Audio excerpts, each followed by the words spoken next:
決めたんだ、レム。はい。俺と一緒に逃げよう。どこまでも。スバル君。レムはスバル君と逃げることはできません。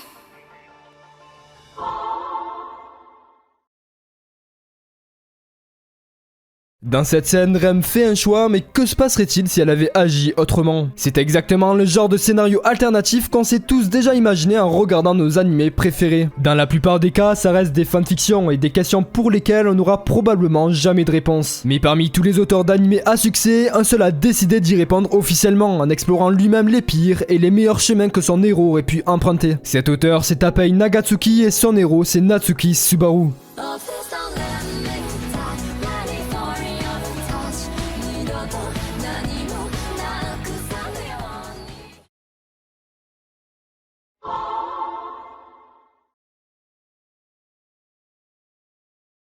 Ces dernières années, on a vu défiler des centaines d'animés isekai, mais celui qui a vraiment cassé les codes, c'est Re:Zero. Ici, pas de héros surpuissants, pas de système de niveau ou encore de monde à sauver. Juste Subaru, un adolescent banal. Sauf que contrairement aux autres isekai, le protagoniste meurt d'une façon plus que brutale dès l'épisode 1. Et c'est seulement à ce moment-là qu'on découvre sa seule capacité, qui est à la fois une bénédiction et une malédiction, le retour par la mort. C'est précisément ce pouvoir qui fait tout l'intérêt de Re:Zero. À chaque fois qu'il meurt, Subaru revient automatiquement à un point bien précis du passé, comme un checkpoint de jeu vidéo. Il est donc pris dans une boucle infernale où il revit sans cesse des événements traumatisants sans pouvoir en parler à personne, sous peine de subir d'atroces souffrances. Malgré la douleur, il s'accroche toujours à ses valeurs. Il est prêt à tout pour ses amis, mais aussi et surtout pour Emilia, une demi-elfe qui l'a aidé dès son arrivée dans ce monde. Alors que se passerait-il s'il abandonnait tous ses principes, s'il cédait à ses failles ou à ses propres péchés? L'auteur a ainsi imaginé plusieurs routes alternatives appelées What If, où chaque décision de Subaru donne naissance à une toute nouvelle histoire. Les plus connues sont construites autour des 7 péchés capitaux, chacune explore un monde où Subaru succombe à une tentation bien précise. Cette route toutes plus horribles les unes que les autres qui montre que l'auteur avait tout prévu depuis le début.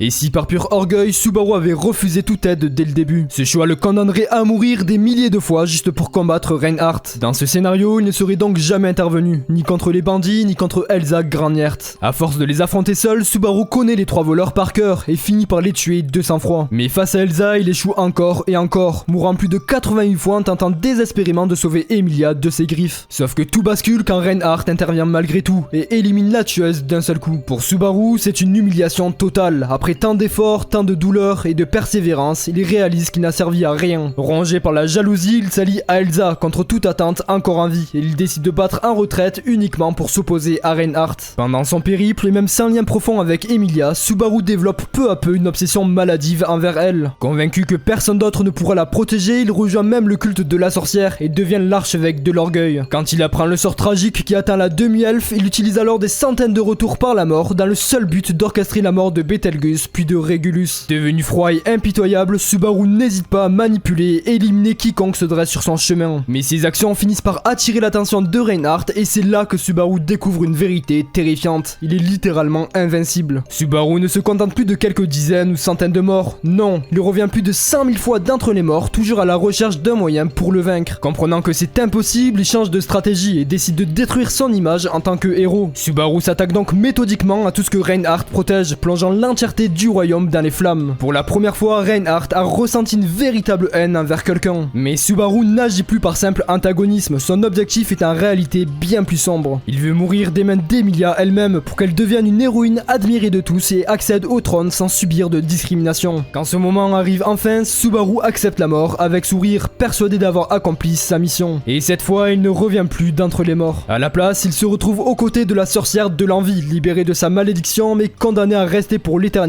prisonnier d'un monde de ténèbres.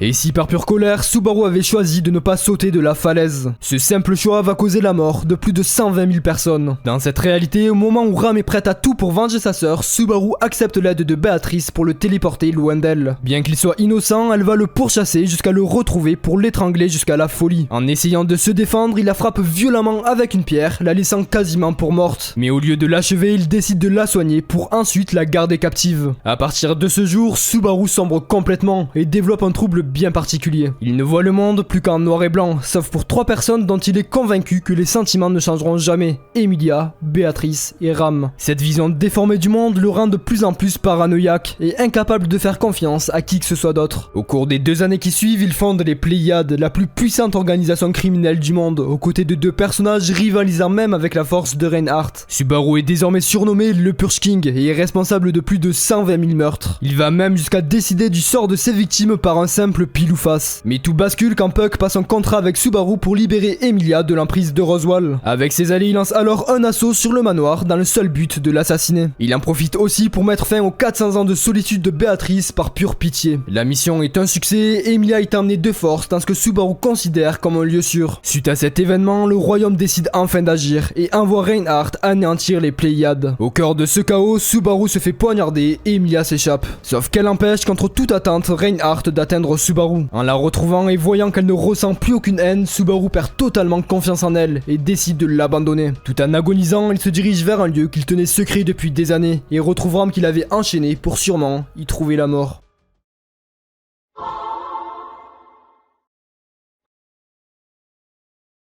Et si par pure paresse, Rem avait accepté de fuir avec Subaru. En abandonnant tout derrière eux, les conséquences seraient désastreuses pour leur entourage. Que ce soit le camp d'Emilia contre la menace du culte de la sorcière, ou encore celui de Crush contre la baleine blanche, ils auraient tous eu une fin tragique. Mais pour Subaru et Rem, c'est le début d'une vie de rêve à l'autre bout du monde. Malgré les remords et la culpabilité, ils s'installent ensemble, bâtissent un foyer, se marient et finissent même par avoir 2 enfants, Rigel et Spica. Sauf que tout bascule quand le couple devient la cible de Zarestia, l'un des 4 grands esprits légendaires de cet univers. Elle accuse Rem de lui avoir volé un artefact magique qui est la source de son pouvoir. Aux portes de la mort, ils sont finalement sauvés par Alibel qui résout le malentendu et deviennent contre toute attente très proches de cette femme qui finit par rejoindre leur famille. En fin de compte, cette route est assez simple. Elle raconte le quotidien familial de 2 amoureux qui ont tout abandonné par pure paresse. Sauf que le pouvoir de Subaru va finir par le rattraper. Quand il rendra son dernier souffle, il reviendra simplement à son dernier point de sauvegarde, ayant ainsi vécu toute une vie pour rien.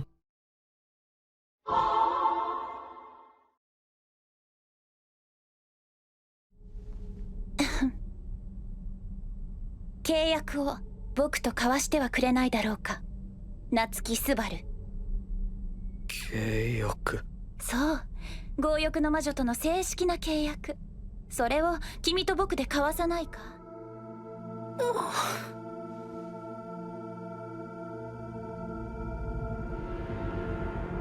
それもいいのかもしれないな。 Et si par pure avarice, Subaru avait accepté le contrat d'Echidna, cette décision le condamnerait à mourir des millions et des millions de fois uniquement pour atteindre ses objectifs. Grâce aux connaissances infinies de la sorcière, ce contrat lui promet un avenir parfait où tous ses amis sont sauvés et où Emilia accède au trône. Mais derrière cette promesse se cache en réalité un piège inhumain. Pour satisfaire sa propre curiosité, Echidna le guide à travers chaque chemin possible et inimaginable, sans se soucier de sa souffrance ni de celle de ceux qui l'entourent. Subaru franchit donc chaque obstacle et chaque épreuve du sanctuaire facilement. Sauf qu'Emilia, incapable de les surmonter, n'a jamais pu affronter son passé et devient totalement dépendante de lui. Au début, Subaru garde encore ses bonnes intentions. Il utilise son retour par la mort uniquement pour corriger la moindre erreur, combler la moindre faille. Mais à force de recommencer, il finit par accepter des compromis qu'il n'aurait jamais imaginés pour atteindre son idéal. Sous l'influence d'Echidna, il manipule les autres comme de simples pions. Felt est poussé à quitter la sélection royale, Reinhardt est brisé de l'intérieur pour le rallier au camp d'Emilia et Béatrice est arrachée de force à sa bibliothèque. Même si c'était pour la sauver, quand elle comprend que son choix lui a été volé, elle sombre dans une profonde dépression. Peu à peu, Subaru se détache de toute émotion humaine et n'hésite plus à se tuer pour des détails insignifiants. Obsédé par l'idée d'un futur parfait, il a même dû réapprendre à sourire devant un miroir pour cacher les horreurs accumulées. Il se sacrifie totalement pour son entourage, mais en les sauvant juste physiquement, il les laisse tous mentalement brisés ou pleins de ressentiments. Fasciné par son acharnement, Echidna continue de l'enfermer dans cette boucle infernale en effaçant tous ses doutes et en le poussant toujours plus loin tant que sa curiosité est nourrie.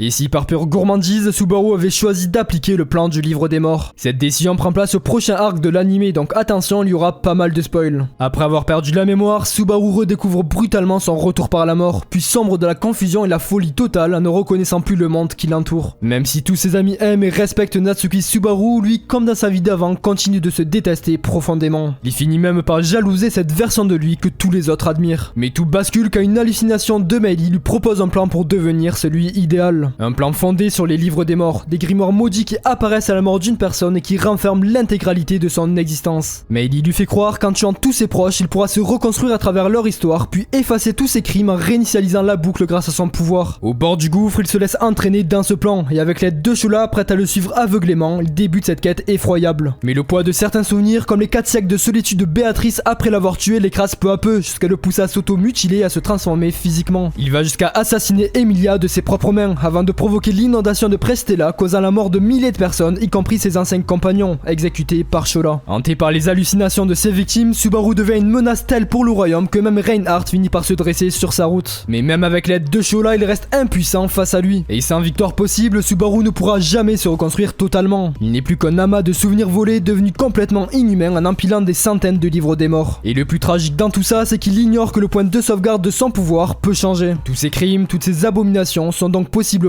irréversible.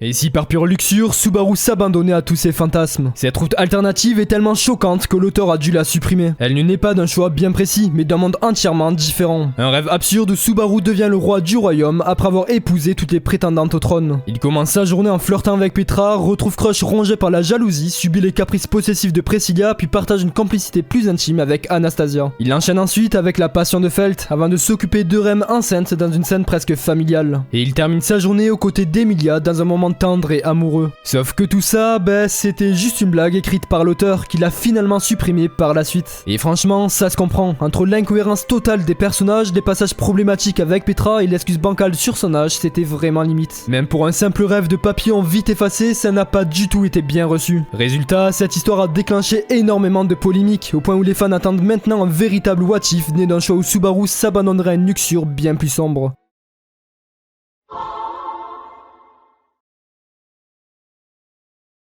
Et si par pure envie, Subaru ne succombait à aucun des péchés capitaux. Cette fois, il ne s'agit pas d'un monde alternatif, mais bien de l'histoire principale que nous connaissons tous, la route de l'envie. Ici, l'envie n'apparaît pas comme une dérive brutale et visible, mais plutôt comme une tension permanente, presque invisible. Comme Subaru a grandi dans l'ombre de son père, il a développé un énorme complexe d'infériorité. Il admire sans cesse les autres, et les envie parfois, mais il ne sombre jamais dans ce vice. Au contraire, il avance sur un chemin vertueux de lutte et de rédemption personnelle. Grâce à ceux qu'il aime ou à de douloureuses prises de conscience, il parvient aussi à résister aux autres tentations. Face à l'orgueil, il choisit l'humilité, face à la colère, la patience, face à la paresse, la diligence, face à l'avarice, la charité, face à la gourmandise, la tempérance et face à la luxure, l'amour sincère. À chaque croisée des chemins, Subaru s'obstine à choisir la vertu opposée. Non parce qu'il est invincible, mais parce qu'il accepte d'être faible, de tomber et de malgré tout se relever pour les autres. C'est ce chemin de l'envie, celui d'un amour répété et de souffrance qui fait de Subaru un héros atypique. Un héros défini non par ses pouvoirs, mais par ses choix. Et c'est peut-être pour cette raison que Satella l'a choisi, parce qu'en lui elle a reconnu celui qu'il avait autrefois sauvé, et qui comme Subaru avait suivi ce même chemin. Pour autant, les what if semblent quand même profondément liés à l'histoire principale. Par exemple, quand Rem se fait dévorer par l'archevêque de la gourmandise, on en trouve brièvement des souvenirs de la route de la paresse. Et quand Emilia contemple ses futurs possibles, elle assiste à un royaume en ruine face à un ennemi qu'elle vient d'abattre. Un futur qui rappelle étrangement la finalité de la route de l'orgueil. C'est peut-être de simples clins d'œil, mais c'est comme si d'une manière ou l'autre, ces routes continuent d'influencer le destin de Subaru et celui de tous ceux qui l'entourent.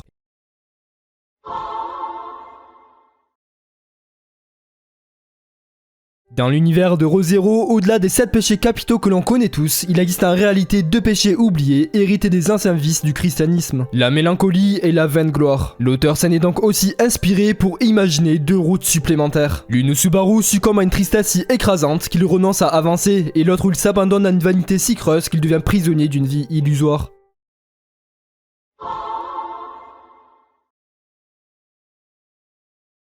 Et si par pure mélancolie, Subaru se jurait de ne plus utiliser le retour par la mort. Ce choix intervient juste après la mort de Rem face à l'archevêque de la paresse, Betelgeuse. Subaru décide d'accepter sa dernière volonté et de vivre quoi qu'il en coûte, en dédiant sa vie à venger sa mort. Contrairement à l'histoire principale où il se rend au manoir et meurt tragiquement face à Puck, ici il se perd dans la forêt et croise la route de Reinhardt qui décide de l'aider. Il passe alors ses journées à s'entraîner avec lui, uniquement pour traquer et éliminer Betelgeuse. 20 longues années passent et on retrouve un Subaru complètement changé, qui ressemble étrangement à Aldebaran, ce qui renforce toutes les théories qui les relient. Sa force actuelle fait de lui le Subaru le plus puissant de toutes les routes alternatives. Dans sa quête de vengeance, il obtient de nombreux alliés comme Félix, Elsa ou encore Béatrice, qui a survécu et qui est restée seule tout ce temps au manoir. Après avoir retrouvé la trace de Betelgeuse pour la première fois, Subaru s'empare de l'une des 10 épées légendaires qui lui permet de le vaincre pour de bon, mais au prix de sa propre vie. Quand il rouvre les yeux, il y retrouve Rem 20 ans en arrière, à son dernier point de sauvegarde, un peu comme quand il a choisi la voie de la paresse. Après avoir passé autant de temps à vouloir la venger, se retrouver face à elle lui fait comprendre à quel point le retour par la mort peut être cruel et inhumain.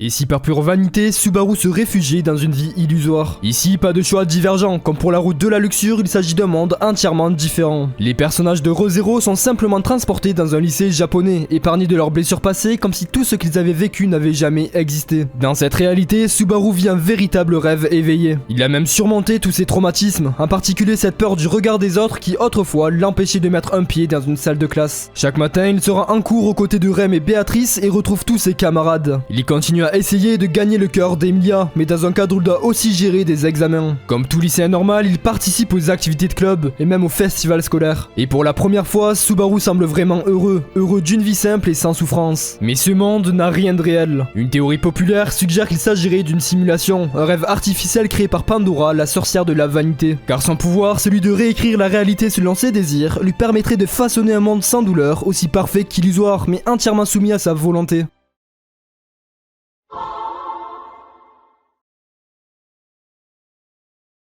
Finalement, toutes ces routes ne sont pas seulement des histoires alternatives écrites pour choquer ou divertir. Elles nous rappellent surtout une chose, ce sont nos choix, même les plus insignifiants, qui façonnent à la fois qui nous sommes et le monde qui nous entoure. Dans Re:Zero, chaque décision de Subaru ouvre la porte à une nouvelle vie, parfois dévorée par un péché, parfois guidée par une vertu. Et c'est peut-être là le véritable message de Tapei Nagatsuki. Peu importe combien de fois on chute, peu importe les erreurs ou les regrets, il reste toujours une possibilité. Celle de se relever, d'assumer ses choix et de recommencer à zéro.